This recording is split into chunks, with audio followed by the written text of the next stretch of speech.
Morrer é um ato da vontade ou é o próprio desconhecido? Senhor, já morreu o Senhor para o seu prazer? Apenas morrer para Ele, sem discutir, sem reagir, sem tentar criar condições especiais, sem perguntar como irá abdicar de tudo ou por que deveria abdicar de tudo. Alguma vez já fez isso? O Senhor terá de fazer isso quando morrer fisicamente, não é verdade? Não se pode argumentar com a morte. Não se pode dizer para a morte: ei, me dê alguns dias a mais de vida. Não há esforço de vontade no morrer. Apenas se morre. Ou terá o Senhor morrido alguma vez para algum de seus desesperos, de suas ambições? Apenas os deixou, os colocou de lado como uma folha que morre no outono, sem nenhuma batalha de vontade, sem ansiedade quanto ao que irá acontecer com você se o fizer. Já? Acho que não. Quando sair daqui hoje, morra para algo a que o Senhor se apega. Seu hábito de fumar, sua exigência sexual, sua necessidade de se tornar um artista famoso, um poeta, ou isso ou aquilo, apenas ponha de lado. Varra da sua mente como faria com qualquer estupidez, sem esforço, sem escolha, sem decisão. Se o seu morrer a isto for total, e não apenas o abandonar do cigarro ou da bebida, algo que você faz com um tremendo alarido, o Senhor saberá o que significa viver no momento de forma suprema, sem esforço, com todo o seu ser. E então, quem sabe, uma porta poderá se abrir para o desconhecido. Sabem, a morte tem sido um dos problemas, provavelmente o maior problema da vida humana.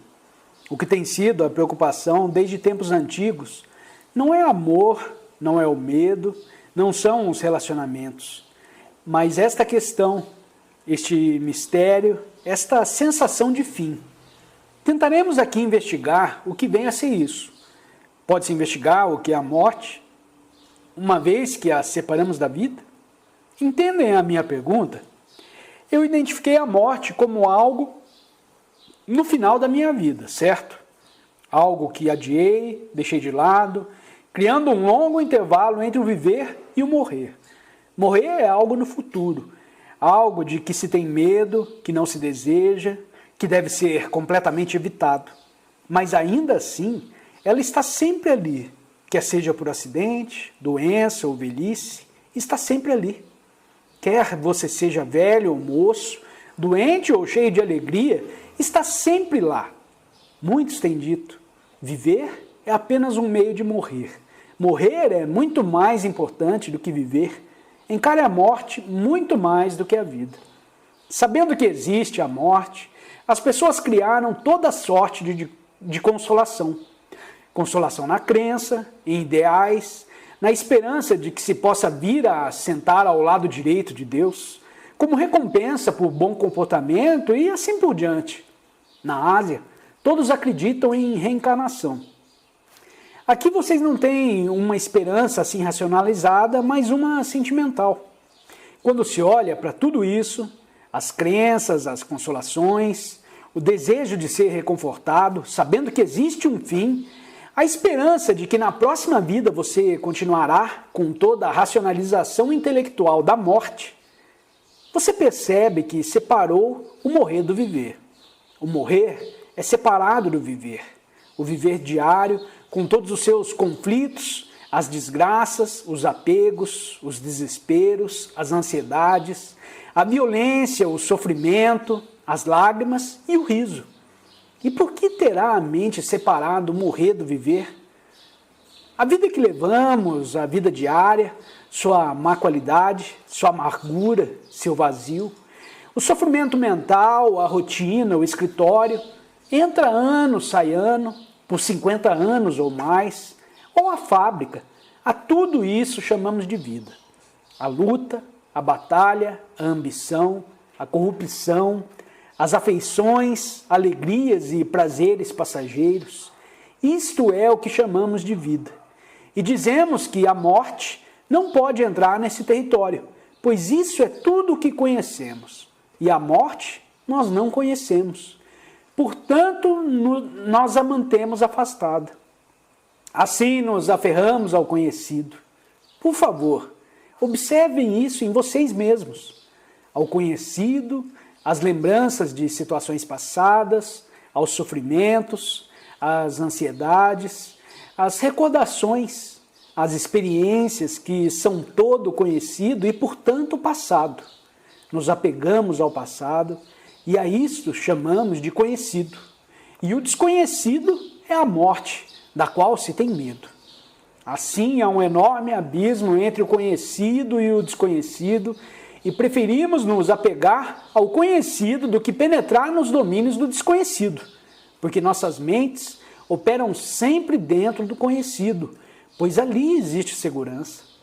Acreditamos que existe segurança, pensamos que existem certezas, que existe permanência, e quando examinamos o conhecido com atenção, percebemos que ele é impermanente, que é totalmente incerto, e ainda assim nos aferramos a ele, pois ele é tudo o que sabemos, ou seja, conhecemos apenas o passado, e a morte é algo que não conhecemos.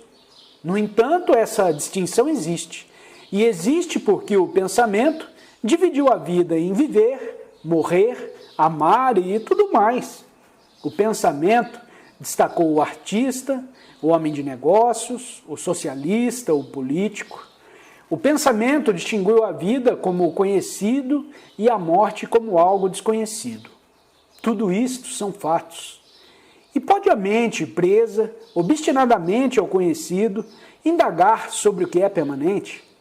Pois, pelo que acreditamos, estamos presos a essa permanência. O relacionamento permanente entre você e o outro, a propriedade permanente de terras, de patrimônio, do dinheiro, do nome, da forma, das ideias. Mas pergunto, existe algo permanente, não como uma ideia, mas como realidade? Por favor, pensem nisso. Existe algo permanente? Meu nome, minha reputação, minha casa, minha mulher, meus filhos, meus ideais, minha experiência? Porém, a mente quer a permanência, pois nela está a segurança. Assim, verificando que nada existe de permanente aqui, nada, ela cria uma permanência em Deus, em uma ideia. E você descobre como é extraordinariamente difícil para o ser humano mudar suas ideias. Esta é sua batalha agora, entre você e o conferencista. Porque você tem ideias, ou quadros, imagens que você acredita que sejam permanentes. Você aceitou a permanência como real. Então, de repente, aparece alguém que diz, veja, não existe nada permanente. Suas ideias, seus deuses, seus valores, você mesmo não é permanente. E você se recusa a ver isso. A constatação da impermanência e da incerteza causa estragos na vida do indivíduo. Quanto maior a sua certeza, mais neurótico você se torna, mais desequilibrado. Quanto maior a insanidade do mundo, mais insanas também se tornam suas atividades. Logo, você precisa ter algo permanente e para isso cria um Deus, uma crença, um ideal, uma conclusão, uma imagem. Tudo isso são ilusões, pois não há nada permanente, mas ainda assim, a menos que a mente disponha de algo essencialmente permanente, todas as suas atividades serão distorcidas, neuróticas e incompletas. Existe algo totalmente permanente? Estão acompanhando tudo isso? Pelo amor de Deus, acompanhem. Trata-se da vida de vocês.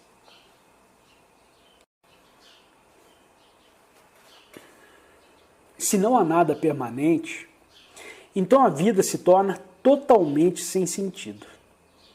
Existirá então algo permanente, não uma casa ou uma ideia, mas algo que esteja além e acima desta impermanência?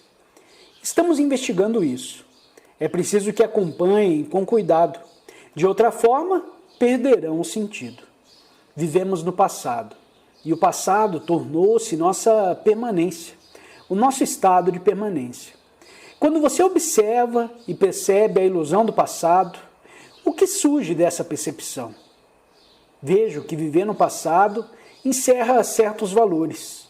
Sem o conhecimento do passado, não sei andar de bicicleta, não sei falar inglês ou dirigir um automóvel, ou realizar certas tarefas tecnológicas, ou reconhecer você, o meu amigo ou a minha mulher, os meus filhos. Mas existirá uma qualidade da mente que não seja produzida pelo pensamento e que em si mesma seja impermanente? Existirá uma qualidade oriunda dessa percepção? Essa qualidade é a inteligência. Essa inteligência não é sua ou minha, é a inteligência. A inteligência é capaz de ver o impermanente e de não se entregar a hábitos ou atividades neuróticas. Por ser inteligência, ela está sempre agindo corretamente. Compreendem?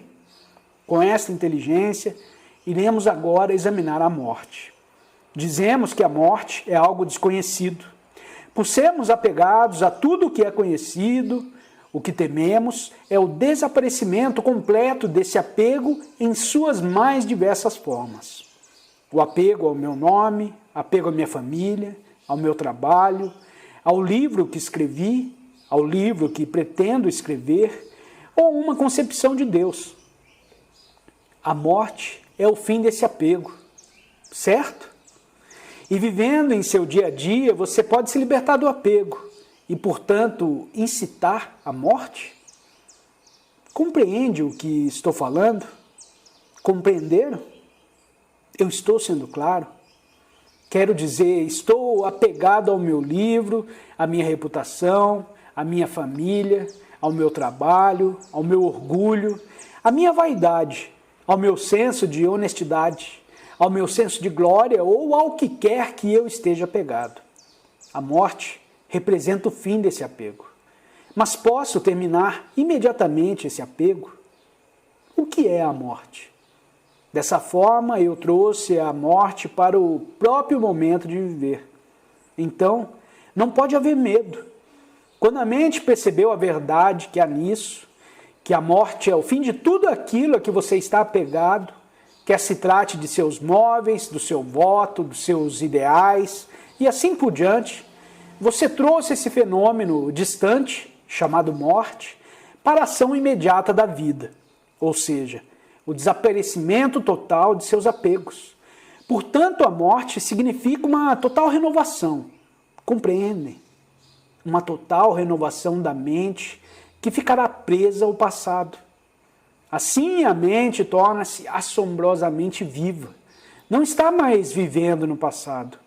Se a mente é capaz de agir dessa forma, e trata-se de uma ação tremenda, de pôr fim completamente, dia após dia, a tudo aquilo a que estamos apegados, a cada dia, a cada minuto, você estará vivendo com a vida e a morte juntas.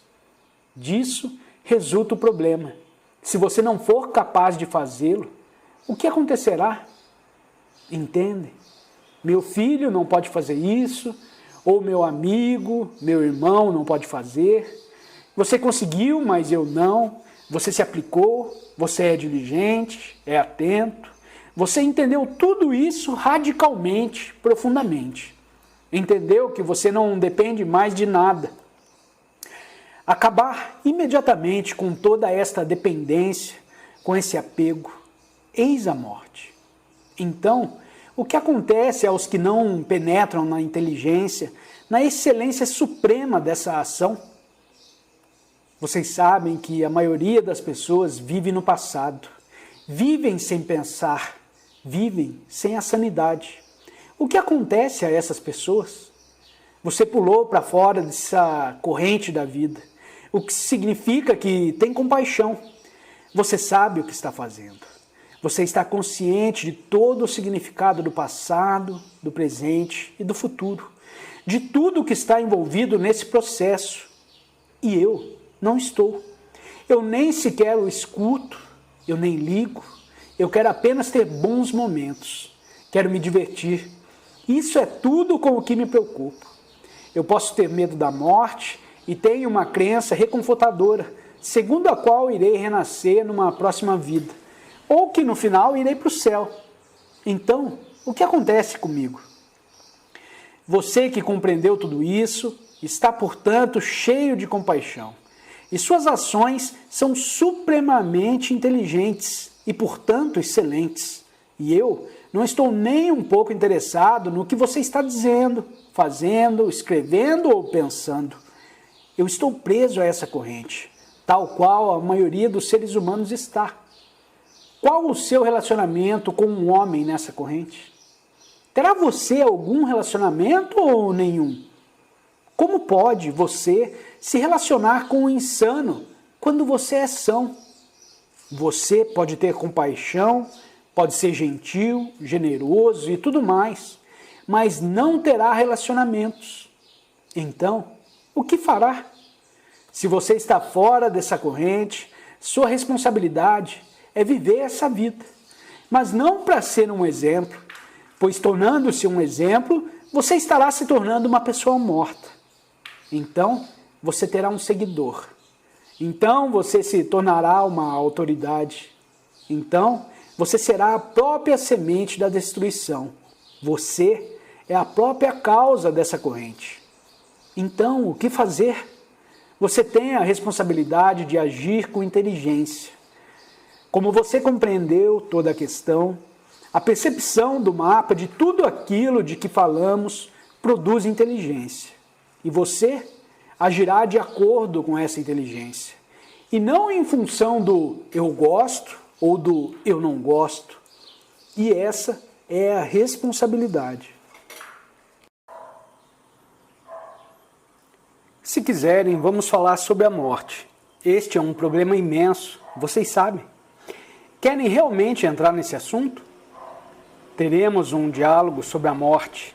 Diálogo significa conversação, uma investigação feita por amigos, por duas pessoas ou um pequeno grupo de pessoas que realmente estão preocupadas com a questão, não de forma teórica, mas que querem verdadeiramente descobrir o seu sentido. Nesse caso, estamos investigando. Não estamos afirmando nada de forma dogmática. Quando investigamos corretamente um assunto, descobrimos a verdade que há nele. Para investigar corretamente, deve haver liberdade.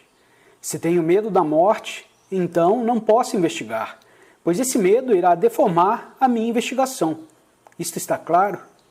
Ou se tenho uma crença sobre a morte, ou sobre uma vida após a morte, isso também distorce a investigação. Para se investigar um problema humano, tal como a morte, que é muito complexo, é preciso que haja liberdade para se olhar.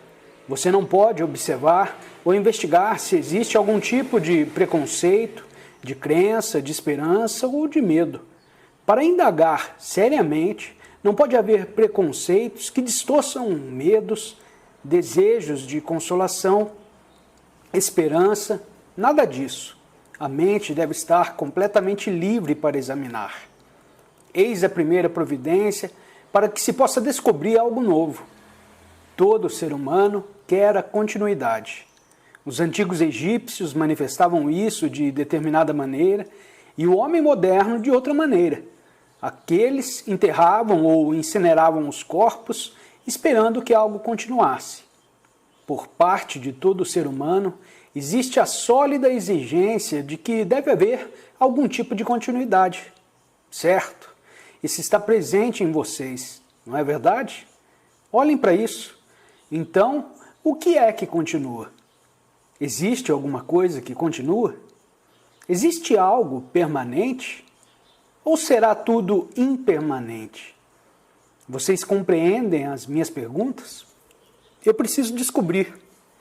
Antes de entrar na questão da morte, eu, você ou um outro ser humano deve antes descobrir se existe algo permanente que continua. Continuidade implica permanência. Mas existe algo em você como ser humano que tenha continuidade? Questionador, existe a vontade de continuar. Não, Senhor, cuidado. A não ser a vontade, existe algo permanente. Permanente querendo dizer contínuo, o que significa um movimento sem fim? Talvez. Não, nem talvez. Examine bem o assunto antes. Existe o desejo de continuidade. Desejo significando sensação. Depois, pensamento como desejo e o desejo criando a imagem. Perceba a sequência. Sensação, pensamento, desejo e a formação da imagem. Afora o desejo, existe algo que seja permanente, ou seja, intocável pelo tempo? Isso é o que entendemos por permanência. O tempo não irá mudá-lo. Portanto, trata-se de um movimento contínuo. Existe algo num ser humano que seja permanente? Questionador. Continuidade implica tempo. Krishnamurti. Isso é verdade, Senhor. Continuidade significa tempo. E também significa que não existe tempo. Se é contínuo desde o início, sem jamais terminar, está além do tempo. Espere um minuto. Não quero investigar isso ainda. Existe algo no ser humano, em você ou em mim, que seja permanente? Existe um sentimento de existência do si mesmo. Krishnamurti. Existe a sensação de existência. Existe o sentimento do si mesmo e a sensação de viver, desde a infância até o momento em que você morre. Existência, a sensação de viver. Ele disse que o eu é permanente. Alguém disse isso. Então, o que é o eu? O eu? A psique, a personalidade? O que é isso? Por favor, com seriedade. Não brinquem com esses assuntos. São muito sérios para quem quer realmente se aprofundar neles. Questionador. O pensamento é memória. Krishnamurti. Você está dizendo que pensamento é memória. E você está repetindo o que ouviu de alguém ou isso é uma verdade para você? Por favor, Senhor, ouça cuidadosamente. Estamos tendo uma conversa ou investigando sobre o que é o eu?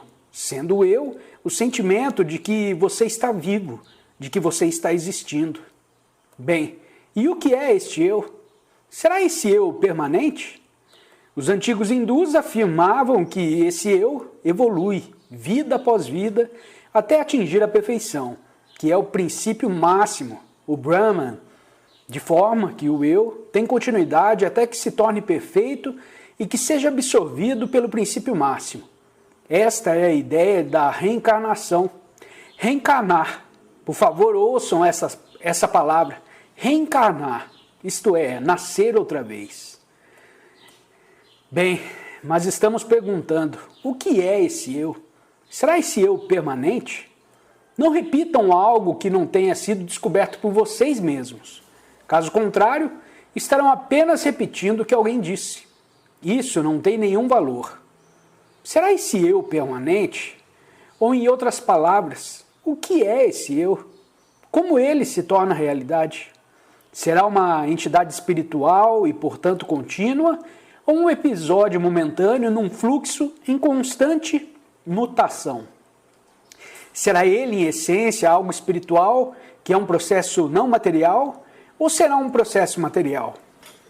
Entendendo-se por processo material, a matéria é construída com diversos incidentes, acidentes, impressões, situações ambientais impostas, família. Tudo isso é um processo material reunido pelo pensamento. O pensamento diz, sou diferente do pensamento. O eu e o pensamento se separam e dizem, o pensamento continuará, meu pensamento continuará. Certo?